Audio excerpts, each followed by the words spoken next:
Hi guys!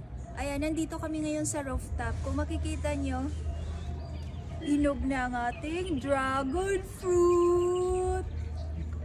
Tingnan nyo kung paano ko to i-pick. Ganito, i-twist nyo lang. At tada! Diba? May dragon fruit na tayo. At mayroon pang isa. Ayan, so guys, tingnan nyo, mayroon pang isa.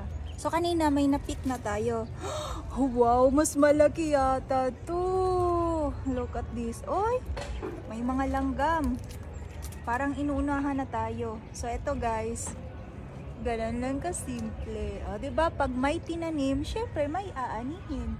Twist lang pala natin to. Mag-ingat lang po kasi may mga tinik.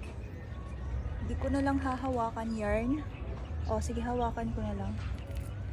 Twist lang natin. Alright. And this is it. Wow, swerte. Napakamahal ng per kilo nito.